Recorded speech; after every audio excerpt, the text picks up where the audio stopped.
My grandfather left me everything. My brother called it a mistake, forged papers, and tried to steal my house. He never expected what I had ready. I stood in Grandpa's study, running my fingers along the mahogany desk where he'd signed countless contracts. The Victorian house creaked around me, settling into its new reality. 3 weeks since the funeral, and I still expected to hear his voice calling from the kitchen. The inheritance papers lay spread across the leather desktop. Everything, the house, the investments, the small fortune he'd quietly accumulated, now belonged to me. Not Tyler, despite being the family favorite. Not Mother, despite her years of calculated charm. Me. My phone buzzed. Tyler's name flashed on the screen. "Aiden, we need to talk." His voice carried that familiar edge. "About the house." "What about it?" "Come on. You know this isn't right." Grandpa was confused at the end. That will doesn't reflect his real wishes. I walked to the bay window overlooking the garden. Grandma's roses still bloomed, tended by the landscaper I'd hired to maintain them exactly as she would have wanted. "The will is clear, Tyler. He was completely lucid when he signed it." "Was he?" "Because I'm hearing different stories. Mother thinks we should contest it." Of course she did. I'd watched her work on Grandpa for years, dropping hints about Tyler's business acumen, his natural leadership qualities. She'd never quite forgiven me for being the quiet one, the bookkeeper who preferred spreadsheets to sales pitches. "You can try," I said, "but the will stands." Tyler's laugh held no warmth. "We'll see about that. Family dinner Sunday. Mother's expecting you." The line went dead. I set the phone down and opened the desk's bottom drawer, retrieving the manila folder I'd placed there yesterday. Inside lay documents Tyler and Mother knew nothing about, papers that would soon prove more valuable than they could imagine.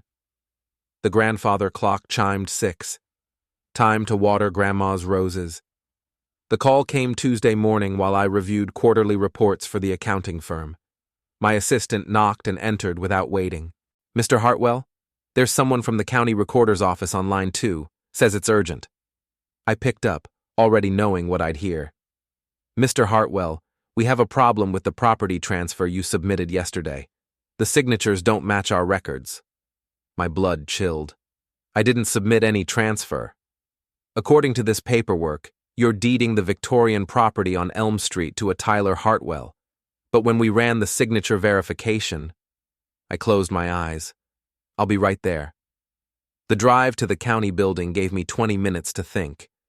Tyler had moved faster than I'd expected, but not fast enough. At the recorder's office, a tired-looking clerk showed me the fraudulent documents. Tyler's forged signature was decent. He'd practiced. But he'd made one crucial error. The notary seal was fake, and the witness signatures belonged to people who'd been out of state on the supposed signing date. "We've flagged this for investigation," the clerk said. "Attempted property fraud is a serious crime." I nodded, studying Tyler's handiwork. He'd always been good with his hands, whether fixing cars or apparently forging legal documents. But he'd never been thorough. "I'll need copies of everything." Back in my car, I called my attorney. Margaret Chen had handled Grandpa's estate planning and knew the family dynamics better than most. "Aiden? I was wondering when you'd call. Someone's been asking questions about the will. Tyler tried to forge a property transfer. The county caught it." A long pause. How sophisticated was the attempt? Sophisticated enough to fool a casual observer, not sophisticated enough for official scrutiny. "This changes things. We need to meet. Today." I started the engine, already planning my next move. Tyler had shown his hand. Now I'd show mine. Margaret's office smelled of leather and old paper. She spread Tyler's forged documents across her conference table like evidence in a trial. "He's good," she admitted. "But not good enough. The notary he claimed witnessed this has been dead for 6 months." I pulled out my key card for the safe deposit box at First National. "There's something I need to show you." At the bank, the vault manager led us to box 247. Inside, Beneath Grandpa's old military medals and Grandma's jewelry lay a thick envelope sealed with red wax. Margaret broke the seal carefully. Her eyebrows rose as she scanned the first page. "When did you set this up?" "2 years ago, right after Grandpa's first heart attack." The irrevocable trust documents were pristine, notarized, and witnessed by 3 bank officers. Every asset from the estate had been transferred into the trust within days of Grandpa's death. The Victorian house, the investment accounts, even the vintage car in the garage, all protected beyond Tyler's reach. "You can't deed what you don't own," Margaret said with obvious satisfaction. "Tyler's forgery attempt is worthless, even if the signatures were perfect." I studied the trust paperwork, remembering the afternoon Grandpa and I had planned this. He'd known Tyler's nature better than anyone. "There's more." I pulled out a second envelope.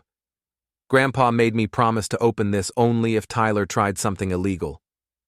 Inside were photocopies of Tyler's previous schemes, attempts to access Grandpa's accounts, forged checks that Grandpa had quietly covered, even a copy of Tyler's real estate license application with falsified references.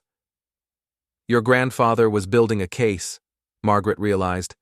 "He knew this day would come. He protected me the only way he could, by making sure I had the tools to protect myself." Margaret gathered the documents. "We need to file a formal complaint. Tyler's real estate license could be at risk."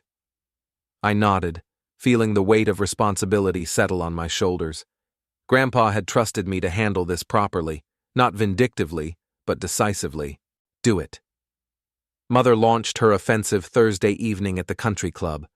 I heard about it from 3 different sources before noon Friday. "She's telling everyone you manipulated a dying old man," my neighbor Mrs. Patterson said over the fence. "Says you isolated him from the family." The irony stung. I'd spent every Sunday afternoon with Grandpa for the past 5 years, listening to his stories, helping with his correspondence, learning about the family business he'd built from nothing. Tyler visited twice a year, usually when he needed money. My phone rang constantly. Old family friends, distant relatives, business associates, all wanting to hear my side of the story. Mother's version painted me as a calculating opportunist who'd stolen my brother's rightful inheritance. By evening, I'd had enough.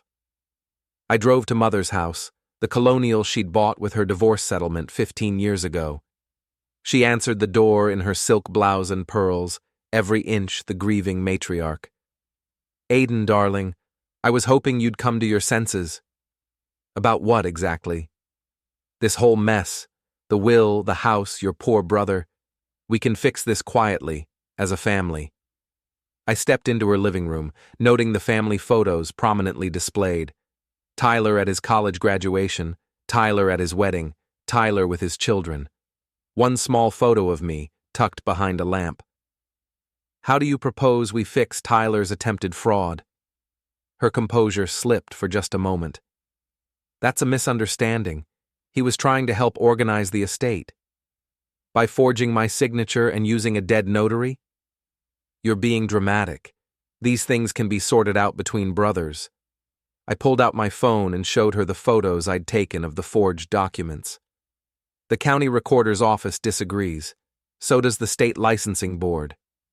Her face went pale. "What have you done?" "What Grandpa would have wanted me to do, protected his legacy from people who see it as just another asset to liquidate." She sank into her chair, the fight suddenly gone out of her. "He was my father, too." "Then you should have acted like it." Sunday dinner felt like a tribunal. Tyler sat rigid across from me, his wife Sarah fidgeting beside him. Mother presided at the head of the table, her usual warmth replaced by cold calculation. "We need to discuss this situation like adults," Mother began, "before it destroys our family." Tyler's phone lay face down beside his plate. He'd been getting calls all weekend, clients, colleagues, the state licensing board. Word was spreading through his real estate network. "There's nothing to discuss," I said. "Tyler committed fraud. The consequences are his to face." "It was a mistake," Sarah interjected. He was trying to help settle the estate. Your brothers. Surely you can work this out. I looked at Tyler, seeing him clearly for perhaps the first time. The golden boy who'd never faced real consequences, who'd always had Mother cleaning up his messes. Show them the other documents, Tyler said suddenly. Mother shot him a warning look, but it was too late. What other documents? Sarah asked. Tyler's jaw tightened. Tell her, Aiden. Tell her about Grandpa's little insurance policy. I pulled out the manila folder I'd brought from the house. Inside were photocopies of every scheme, every forged check, every attempted manipulation Tyler had tried over the years. Grandpa's careful documentation of a pattern of behavior. Your husband has been stealing from our grandfather for 5 years, I said quietly. Small amounts at first, then larger ones. Grandpa covered for him every time, hoping he'd change. Sarah's face went white as I spread the evidence across the table. Bank statements, forged signatures, even security camera footage from the bank. Tyler? Her voice was barely a whisper. He stood abruptly, his chair scraping against the hardwood floor. This is ridiculous. You can't prove any of this. The state licensing board seems to think otherwise. They're conducting a full investigation into your business practices. Mother finally spoke, her voice hollow. How long have you known? Grandpa told me everything the day before he died. He made me promise to use this only if Tyler crossed the line. Tyler's phone buzzed.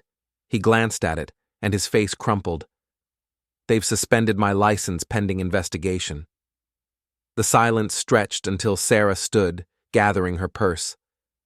I need to think about this. About us. She left without another word. Tyler followed, his shoulders slumped in defeat. Mother and I sat alone at the table, the family photos watching from their frames. Was this worth it? She asked. Protecting Grandpa's legacy? Yes. The fallout was swift and comprehensive. Tyler's real estate firm terminated his partnership within the week. 3 of his recent deals came under scrutiny for document irregularities. Sarah filed for separation and moved back to her mother's house with the children. I watched it unfold from the Victorian house, where I'd moved permanently after selling my apartment. The irony wasn't lost on me. I'd become the family's caretaker by default, the role I'd always filled but never claimed. Margaret called Tuesday morning with updates. The county prosecutor is considering criminal charges. Tyler's looking at potential jail time for the forgery attempt. What about restitution for the money he stole from Grandpa? That's civil court territory, but with the documented evidence, you'd likely recover everything plus damages. I walked through Grandpa's study, now my study. His presence lingered in every book, every photograph, every carefully maintained record. He'd spent his final years preparing me for this moment, teaching me to be strategic rather than reactive. The key card for his safe deposit box sat on the desk beside a letter I'd found that morning, sealed with my name in his careful handwriting. Aiden, it began. If you're reading this, then Tyler has finally crossed the line we both knew he would. I'm sorry the burden falls to you, but you're the only one I trust to handle it properly. The house isn't just property, it's our family's foundation. Your grandmother and I built something meaningful here. Don't let them reduce it to a transaction. You've always been the quiet strength this family needed.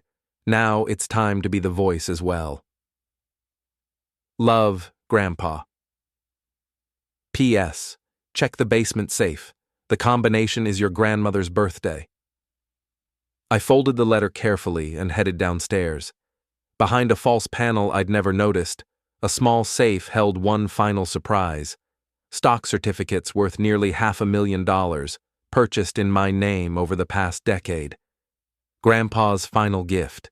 His ultimate protection against anyone who might try to manipulate or control me.